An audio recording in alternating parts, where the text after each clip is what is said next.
Hello, welcome to the Serene Disciple Project at Egret Isle Farm. The okra has finally come in. You know, I had thought to go back to telling you about my garden this week, but after the overwhelming response to last week's video, I decided that I needed to take one more week to follow up. Well, it is warm out here. Let's go get some cold lemonade, sit down and talk. I do want to stop on the way in and show you something. You remember these little guys? This was taken on April 9th, broad-breasted white turkey, like a little fluffy tennis ball. Well, here's what those little fluffy white tennis balls look like 62 days later. We're about halfway to harvest.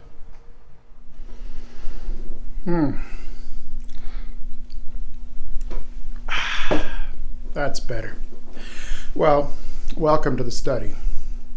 If you've not seen last week's video, what I'm about to say will make little sense. I put the link in the description below. Go right now and watch it. We'll wait.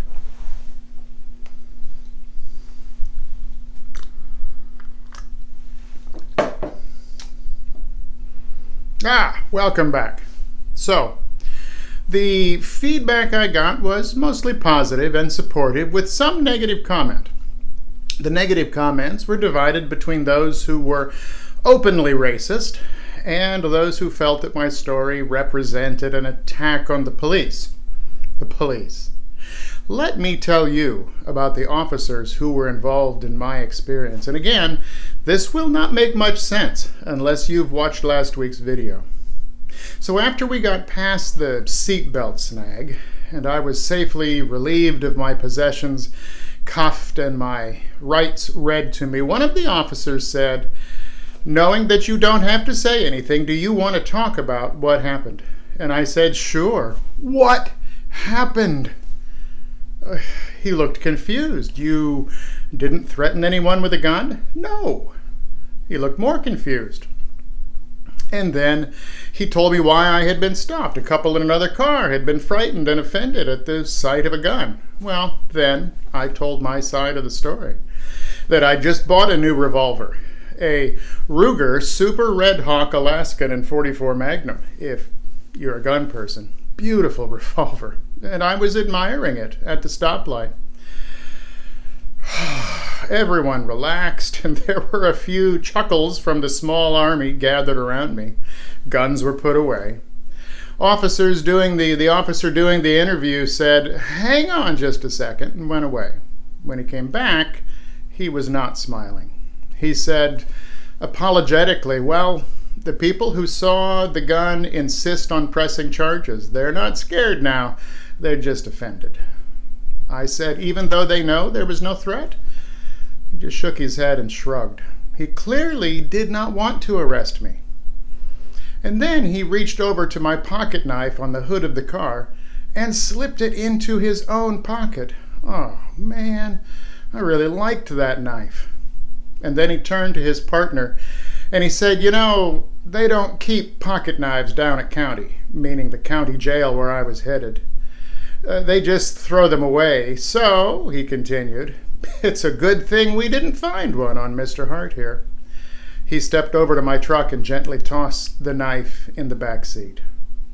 These were good guys who didn't want to arrest me. And when I got out of jail the next day and retrieved my truck from the impound yard, I drove to the little police station in that town. One of the officers who arrested me came out to talk with me, asked how I was doing, apologized for how it all went down. These were good guys.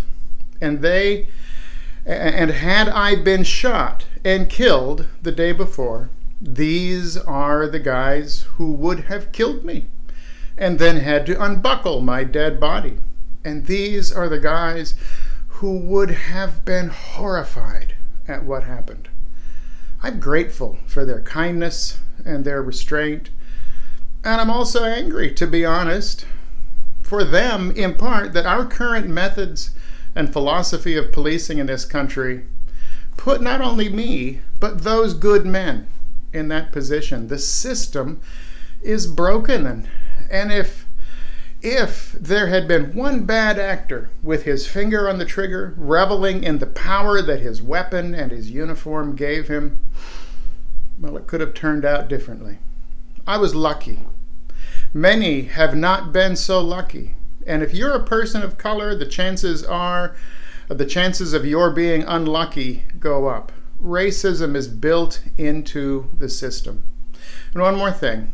When I went to jail, there were about 40 people with me in the holding area being processed. They were all people of color, except me and another scared-looking white guy. Now, you can make of that what you want, but it bothered me. The system is broken. And I'm delighted to say that the vast majority of law enforcement officers are good men and women who genuinely want to protect and serve. And there are some bad ones, some bad people in the ranks as well who are, and I don't use this word without a sense of irony, who are in the minority. But the current system and philosophy of policing massively overarms and empowers the bad ones, giving them much more influence than their numbers would suggest. When George Floyd died, 3 men kneeled on him. One was a veteran officer with a long record of violence who should have been fired a long time ago, and 2 men who were brand new at the job. It was their first week. The system is broken, and good officers are caught in bad situations, on the wrong side of the riot shield from the very people they got into the job to serve and protect. It's crazy. The police have been turned into paramilitary units that empower the bad ones, often at the expense of the good ones. Defunding the police does not mean doing away with the police. It means rethinking how policing is done, trying to fix the system. And all of that misses the point that I was really making in last week's video. So if you are one of those who reacted negatively because you thought I was attacking the police, and you couldn't get past that, then listen to this now. My experience in the sights of and in the hands of the police turned my sympathy into empathy. I mean, I used to be sympathetic. It's sad. It's sad what happens to those people. But after that experience, I can feel just a little bit of what it's like to be those people. And when sympathy turns into empathy, it stops being those people and starts being us. They don't have a problem. We have a problem. Dealing with systematic racism is our problem, because Black lives matter to me. Wow. I think I can get back to the garden now.